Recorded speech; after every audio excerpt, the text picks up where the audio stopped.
মনির জীবন অধ্যায় 1। কলগাছির সকাল। কলগাছি গরম বাজারের সকাল মানেই হইচই। হাঁকডাক, গরুর গাড়ির চাকা ঘোরা, হাটে মাছের গন্ধ, চায়ের দোকানে তাস খেলা, সব মিলে যেন অন্যরকম এক কোলাহল। গ্রামের শেষ প্রান্তে একটা ছোট্ট বাড়ি, সেখানে থাকে মনি। বয়স তখন মাত্র 20। মনি বারান্দায় বসে চুল আঁচড়াচ্ছিল। তার চোখে ছিল এক ধরনের স্বপ্ন, বিয়ে করবে, সংসার করবে, নিজের একটা ছোট্ট ঘর হবে। তার মা ভেতর থেকে ডাকল, মা, শোন মনি, খড়মুজা যাবি তো? তোর দিদির জামাইয়ের বাড়িতে একদিন গিয়ে দেখে আয়। অনেকদিন যাসনি। মনি, যাব মা, আজই যাব। মনি হাঁটতে হাঁটতে খড়মুজার পথে বেরোল। কাঁচা রাস্তা, দুই ধারে ধানক্ষেত, হাওয়া বইছে। হঠাৎ শুনল ঠকঠক শব্দ। কাছে গিয়ে দেখল একটা বাড়ির কাজ চলছে। ইট সিমেন্টের গন্ধে চারদিক ভরে আছে। অধ্যায় 2। প্রথম দেখা। বোনের বাড়ি পৌঁছে দেখে দিদি বারান্দায় দাঁড়িয়ে। আর বারান্দায় বসে আছেন দুলাভাই, ঘামে ভিজে গেছে তার শরীর। আরেকজন তরুণ ছেলে দাঁড়িয়ে আছে পাশে, লম্বা, রোদে পুড়ে গায়ের রং কালো হলেও মুখে এক অদ্ভুত সরলতা। দুলাভাই, আরে মনি এসেছিস? আয় আয়। মনি ভেতরে গিয়ে জল খেল, তারপর উঠোনে এসে বসে। তখন তরুণ ছেলেটি একটু সাহস করে এগিয়ে এল। তরুণ, তুমি মনিজা তো? মনি হেসে, হ্যাঁ। তরুণ, আমি রহম আলী, দুলাভাইয়ের সঙ্গে কাজ করি। সেদিনই ছিল প্রথম দেখা। মনি খেয়াল করল, ছেলেটি কাজের ফাঁকে ফাঁকে তার দিকে তাকাচ্ছে। প্রথমে লজ্জা পেলেও তারও ভালো লাগছিল। অধ্যায় 3। প্রেমের শুরু। পরের কয়েকদিন রহম আলী কাজের অজুহাতে বোনের বাড়ি বেশি বেশি আসতে লাগল। মনিও তখন প্রায়ই বাইরে বেরোত। একদিন দুপুরে গাছতলায় দাঁড়িয়ে রহম আলী বলল, রহম আলী, মনিজা, তোমার সঙ্গে কথা বলতে ভালো লাগে। মনি চুপ করে রইল। রহম আলী, তুমি রাগ করেছ? মনি, না, কিন্তু গ্রামের লোক দেখলে কথা বলবে না। এইভাবে ধীরে ধীরে তাদের আলাপ বেড়ে গেল। কখন যে তারা প্রেমে পড়ল, দুজনেরই খেয়াল নেই।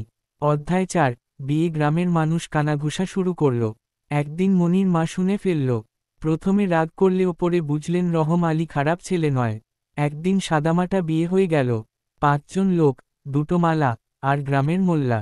মনি আর রহম আলী ছোট্ট একটা ঘরে নতুন সংসার শুরু করল।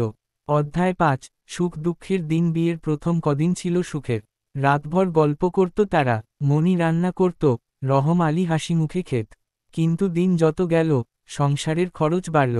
রহম আলী ভোরে বেরোত, রাতে ক্লান্ত হয়ে ফিরত। মনি অনেক সময় একা বসে থাকত। মনি, তুমি এত দেরি করে আসো কেন? আমি সারাদিন একা থাকি। রহম আলী, কি করব মনি? টাকার দরকার। কাজ না করলে খাবো কি? ঝগড়া শুরু হলো, কিন্তু ভালোবাসা তখনও ছিল, তাই ঝগড়া শেষে মিলন হতো। অধ্যায় 6। আলফির জন্ম। 1 বছর পর মনিমা হল। কোলে এলো ছোট্ট ছেলে, নাম রাখা হলো আলফি আহমেদ। রহম আলীর খুশির সীমা রইল না। কিন্তু দায়িত্বও বেড়ে গেল। মনি আরও ব্যস্ত হল, রহম আলী আরও পরিশ্রমী হল। সংসার চলছিল কষ্টে সৃষ্টে। অধ্যায় 7। মনির চলে যাওয়া। সমস্যা শুরু হলো তখন, যখন রহম আলীর কাজ কমে গেল। টাকার টান বাড়ল, ঝগড়া বাড়ল। একদিন সকালে মনি আর আলফি বারান্দায় বসেছিল। রহম আলী কাজে গেছে। মনি মনে মনে ভাবল, এই কি আমার জীবন? শুধু কষ্ট, শুধু ঝগড়া। সেদিনই সে চুপচাপ নিজের কাপড় গুছিয়ে বেরিয়ে গেল। অধ্যায় 8। রহম আলীর সংগ্রাম। বাড়ি ফিরে রহম আলী সব শুনে চমকে গেল। প্রথমে রাগ করল, তারপর কাঁদল। রহম আলী, আমাকে ফেলে চলে গেলি মনি? আমাদের আলফিকে ফেলে গেলি? গ্রামের মানুষ হাসাহাসি করতে লাগল। রহম আলী দাঁতে দাঁত চেপে সিদ্ধান্ত নিল, সে আলফিকে একা মানুষ করবে। দিন মাস বছর কেটে গেল। আলফি বড় হল। রহম আলী তাকে স্কুলে ভর্তি করল, তার খাওয়া পড়া সব দেখাশোনা করল। মনির খবর আর কেউ জানল না। অধ্যায় 9। শেষ। অধ্যায় 5। বছর পর হঠাৎ একদিন খবর এল, মনি ফিরেছে। সে বাড়ির দরজায় এসে দাঁড়াল। রহম আলী তখন কাজ থেকে ফিরছে। মনি চোখে জল, রহম, আমাকে মাফ করে দাও, আমি ভুল করেছি। রহম আলী কিছুক্ষণ চুপ করে রইল। তারপর ধীরে বলল, রহম আলী, তুই ফিরে এসেছিস দেখে ভালো লাগছে। কিন্তু এই 5 বছর আমি একা লড়েছি, আলফিকে মানুষ করেছি। তোর জন্য কষ্ট পেয়েছি, রাগও করেছি। মনি কাঁদতে কাঁদতে বলল, মনি, আমি থাকতে চাই, আলফির মা হয়ে থাকতে চাই। রহম আলী আলফির দিকে তাকাল। আলফি এসে মায়ের হাত ধরল। আলফি, বাবা, মাকে থাকতে দাও না। রহম আলী দীর্ঘশ্বাস ফেলে